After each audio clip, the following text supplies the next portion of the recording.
Alright, mga Popspective. So, ito na tayo sa ating episode 4. At ngayon nga na, makikita nyo, medyo iba yung background natin. So, nasa labas ako ngayon. Test, mic. Tangi Okay. nasa hotel kami. Yeah, nasa hotel pala kami. Nasa hotel kami ngayon. Pero, At meron tayong mystery guest na ayaw niya magpapakilala dito sa ating podcast. Pero, ayan, ito, mas makaka-relate kasi kayo, yung pag-uusapan natin ngayon is yung mga nakakatawang kwento regarding sa puyat. Let's say, mga nalilate ka sa work kasi puyat ka, oversleep, kulang sa kape, mga ganyan. Ikaw ba, miss, ano ba tatawag ko sa'yo? mystery. Mystery. Pwede. Mystery. Mystery o mystery? Mystery. Okay, mystery. So, ikaw, ano ba yung mga... bago pa pala sabihin yun, so bigyan mo kami ng quick intro kung ano ba talaga ginagawa mo sa buhay mo dito sa Canada. Mystery. Dati akong IT, QA engineer sa Philippines. Tapos, nung dumating ako dito as international student, nag-take ako ng business. Pero, hindi ako nakakuha ng work related to business. So, nag-aral ulit ako ng ECE or Early Childhood. Tas ngayon, teacher. Teacher ka dito sa Canada? Yes. Gaano kahirap yung from IT to teacher nung nag-shift ka? Actually, feeling ko pantay. Kasi nung IT ako, it's more on, syempre, you think outside the box, dapat logical, ganyan. While sa teaching, kailangan passionate ka, dealing with, syempre, not only with the children, with the parents, is dapat passion mo talaga siya. Compare sa IT? Sa IT kasi, more on, yun nga, yung... Kasi IT din ako eh. So, gusto ko Yeah, malaman. Yeah. alam mo niyo, yung parang more on, talagang kailangan mag-iisip ka ng, yun nga, thinking outside the box ka talaga. As in, kasi QA ako. So, as a QA, dapat keen ka, lahat ng pwedeng maging mali, hinahanap mo doon sa product. Yun, like, yun. Pero ito ano yung mga memorable experience mo na, let's say, nagkaroon ka ba ng mga late nights sa nung nag-study ka ng, let's say, nung naging early childhood educator ka? Kasi sa IT, hindi na katatatangan kasi alam ko merong mga late nights talaga dyan na nangyayari sa inyo, especially pag mga may deployments. Pero nung nag-shift ka to ECE, nung pumunta ka dito sa Canada, nagkaroon ka ba ng mga late nights na, alam mo yung unforgettable late nights experience? Actually, if I'm being honest, one of the reasons kaya din ECE yung kinuha ko kasi nung QA ako, yan, pag deployment talagang late na natutulog, minsan 4 a.m., di pa kami tapos, and then OT pa ng weekends. Pero nung ECE ako, Monday to Friday lang ako. Wow, And okay. kung ang schedule ko ngayon is 8 to 5, 8 to 5 lang ako. Though, yun nga, kasi nung QA ako, pag wala namang deployment, minsan, chill. Sige, ikaw ba, mystery, meron ka namang anak? Yeah. Yung totoo? Actually, kaya ko din kinuha yung Monday to Friday and no weekends is because may anak ako. Feeling ko kung wala akong anak, nasa QA pa din ako. IT ka pa din? Oo. Yeah, okay. So, ano yung mo, let's say, single life versus yung nagkaanak ka, compare, let's say, napupuyat ka nung single ka versus nung napupuyat ka ngayon nung may anak ka na? Iba kasi yung puyat nung single ka. Kasi single ka, you have all the time na mag-party, So party girl ka? Hindi naman. Hindi naman. Di ba? Okay. Like, syempre, enjoying your life, single life, and then binge-watching, Netflix, ganyan. Ang dami mo road trips. Yeah, you have a lot of time. Like, basta, kung maisipan mo, magpunta ako ng Tagaytay. Ganyan, ang bilis, kahit madaling araw. Kahit madaling araw, yeah. Okay. Pero nung nagkaanak ka, nung nagkaanak ako, I mean, eto sa akin lang based on my experience, don't get me wrong, parang mas nakapag-focus ako sa kanya. Party-wise, limited to none. Actually, wala na nga. Siguro more on travel na lang with the family. Ako kasi yung tipo ng tao na hindi ko kayang mag-travel, ang hindi ko bit-bit din yung anak ko and yung mag-ama ko. Swerte naman ng mag-ama mo na yan, no? So, parang more on, dati, pag nagpaplano ka sa sarili mo, sa friends mo, ganyan. Ngayon, more on the family na. So, iba. Malaki talaga Oh, yung tsaka change. feeling ko dati nung single ka, inaabot ka ng mga hanggang umaga sa inuman, mga ganyan, or labas-labas. Oo, talagang minsan 4 a.m. Yung fourth strip, magsasara yan ng 5. Yan, uwi ka na kasi sarado na. Oo, maghahanap ka, pupunta ka pang 7-Eleven. Oo. Hindi kagaya pag may asawa ka na, or sorry, may anak ka na ang dami na kasing nakadepende sa'yo na kailangan ko matulog ng maaga kasi Yeah. mag-aayos ako ng pagkain kinabukasan, may Totoo. pasok ako kinabukasan. Actually, there's one time na sinabi ko sa asawa ko na, kasi parang dito sa Canada, merong mga younger pa na naging friends namin, na sabi ko, kaya ko makipagsabayan. Kasi cool mom ako, di ba? Parang ganun. Sabi ko sa husband ko, boring na ba tayo? Kasi hindi na ako makasabay. Oo. Tapos, parang, syempre, bata pa yung anak ko, so, yung focus mo nasa kanya. Like, pag naglalaro siya, syempre, mamaya may mangyari. So, nakafocus ka rin sa kanya. So, parang minsan naisip ko, boring na ba tayo? Tapos, dati, okay sa akin, di ba, sa mga, club, medyo sa bar, Okay lang, malalakas yung tunog doon. malakas yung tunog, Yeah. maingay, magulo, nakatayo kayo, ganyan. Ngayon, ayoko na nung ganun. Mas gusto ko yung peaceful, tahimik.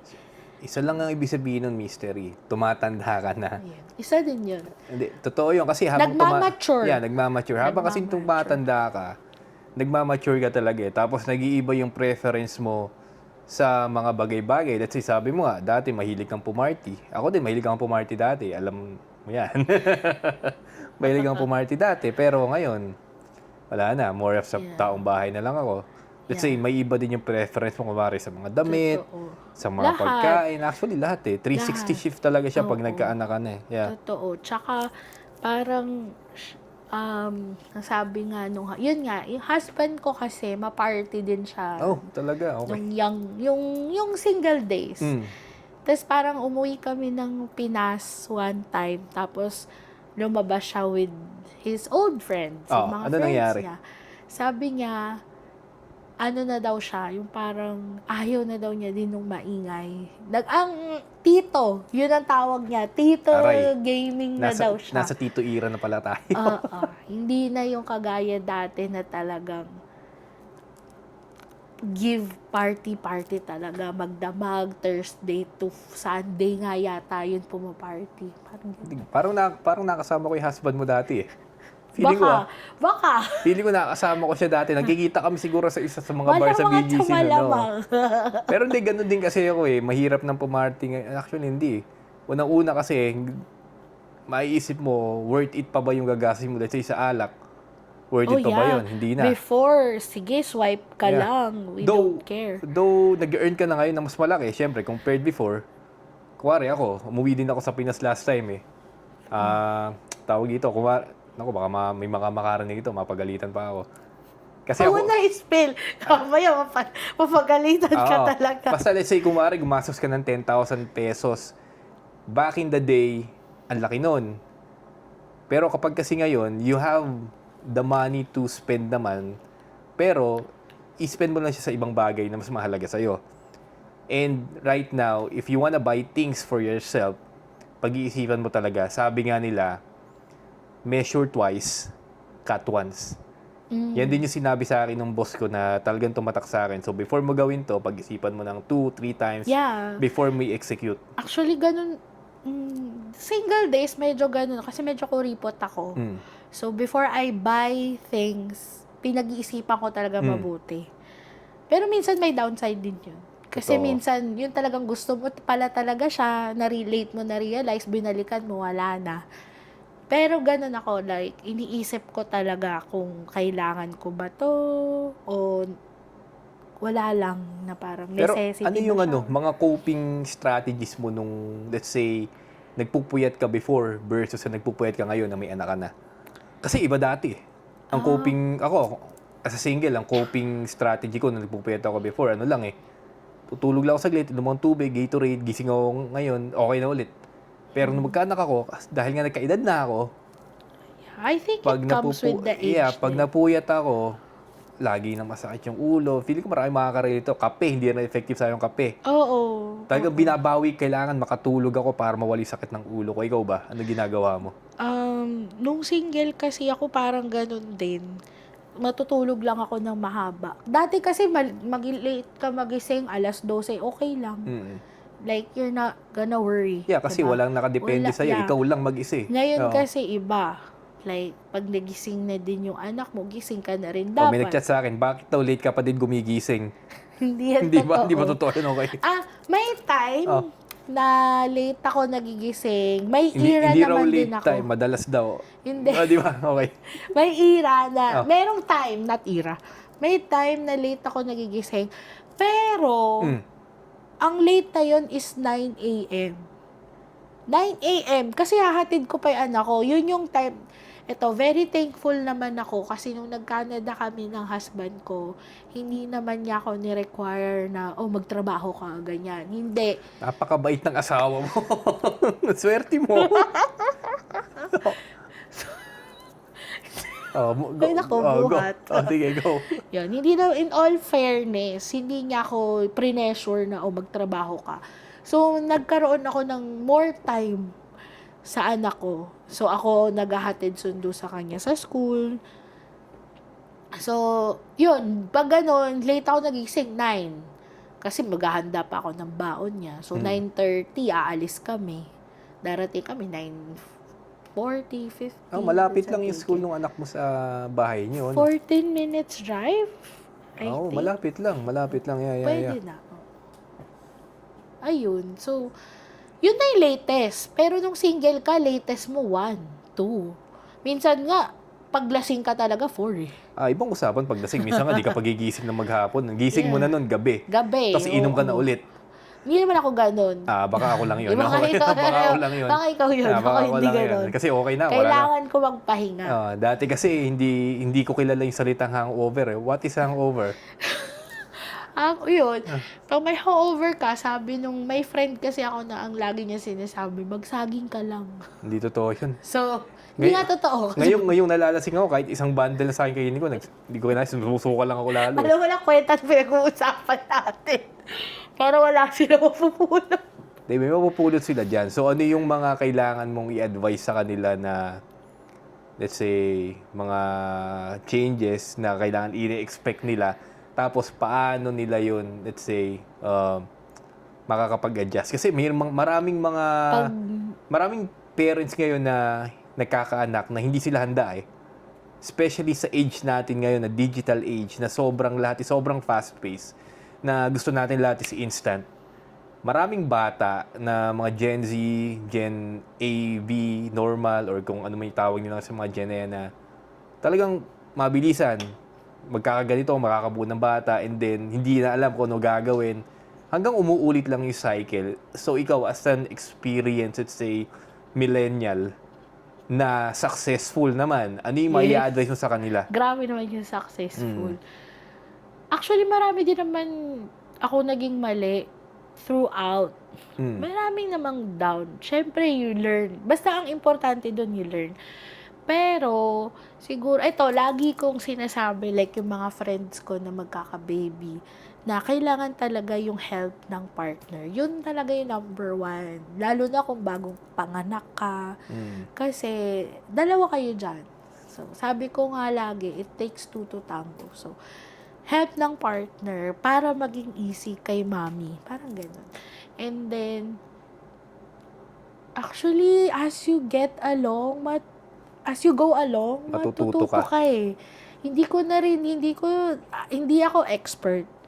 Pero based on experience, as time goes by, matututo ka. Sa bagay, sabi nga nila walang manual kapag naging magulang kayo. Oo, talagang you'll figure it out. You write your own. Yeah. Ikaw yung mismong gagawa ng sarili mong rulebook. Oo, wala ako sa place para advise din. Siguro yung No, you're in the place to advise kasi you've been there. you've been there, pero siguro yung mga advice ko lang is more on yung experience. Yeah, it's more of a guideline. Oo. Hindi siya yung kasi every parenting naman has It's different. Yeah, it's different. And Yeah. always remember your son or your child, your rule.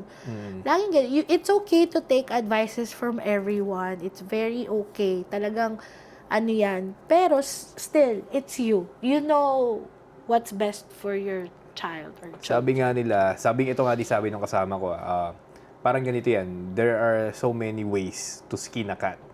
Yeah, that's Yung true. idiom na yun, sabi ko, nung una, hindi ko tapos tama, maraming way para magawa mo yung right parenting.